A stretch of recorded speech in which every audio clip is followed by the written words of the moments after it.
What does it take to hunt down and identify a murderer?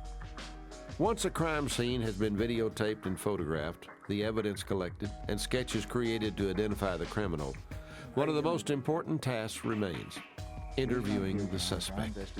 It takes some unique psychological skills, skills Texas Rangers know very well.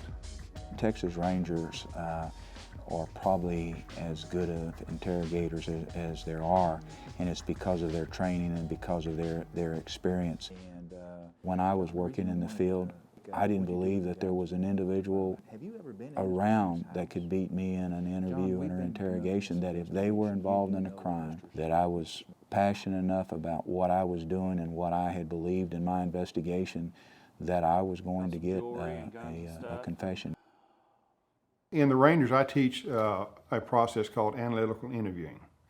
And what that is, it's a methodology that we use to conduct interviews, not just of suspects, but also of witnesses, so that we can get the most accurate information possible from either a suspect or from a witness of a crime. And the stuff that you see on TV, the old good cop, bad cop, I'm not saying that some people don't do that, but it's not the effective way to conduct an interview. You want to convince that person that based on the evidence that has been presented to them and your thorough investigation, that there's no other reason but for them to confess. And you want to convince them to do the right thing, and you don't do that by harsh techniques. We all want respect. And oftentimes the people that I'm interviewing have never had respect in their life. So what have they tried to do to get respect? They've joined a gang. They've become a drug dealer. They've killed people. People who commit these crimes equate fear with respect. They don't expect to get someone who's in my position, doing my job, to show them respect and treat them like a normal human being.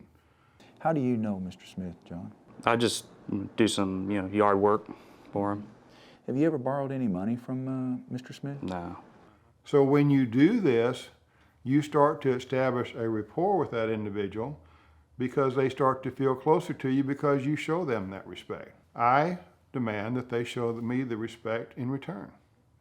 And how do we do that? How do we show respect? By telling the truth. The thing that you will recognize real quickly and you learn is it's not necessarily the spoken words that an individual is giving you back in that interrogation. It's what we call kinesics, which is body language. There's Dr. Paul Ekman, who's a psychologist out of Berkeley, California, has done a lifetime study of what he calls microexpressions. And microexpressions are expressions of anger, happiness, fear, disgust. These things happen in 1/60th of a second.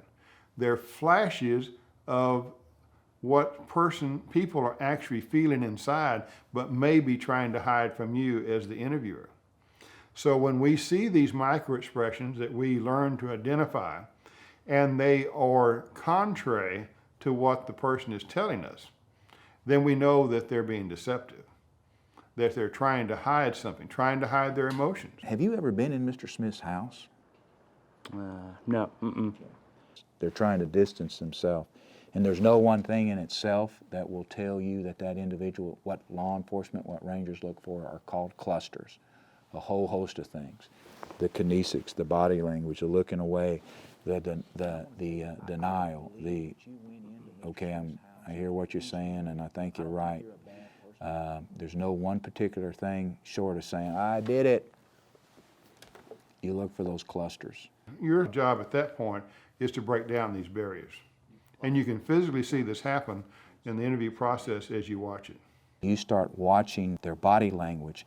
They'll go from being denial with their arms folded to very harsh, to where maybe you've worked and talked with them long enough and you keep talking to them about case facts and how denial is no option. There's no reason for them not to tell you the truth. Do you know that your fingerprints were found in Mr. Smith's house? And you just sat there a while ago and told me, John, no, never been in the house. And then you'll see this their arms coming, you'll see them let out air, and maybe then they start rubbing their face, and you see that what you're providing, giving to them, is starting to have an effect on them. And believe it or not, you're giving the suspect reasons to confess, and you're presenting case facts, and he or she doesn't necessarily realize they're doing this, but as you're presenting the case facts to them, they're sitting there and they're doing this, and then you know that you're on the right track, and it's just a matter of time before they are going to confess. It wasn't supposed to go the way it did. Things just got out of hand. Tell me what happened.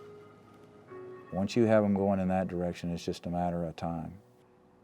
But as we were getting ready to leave, he came around and was trying to defend himself, trying to stop us, and I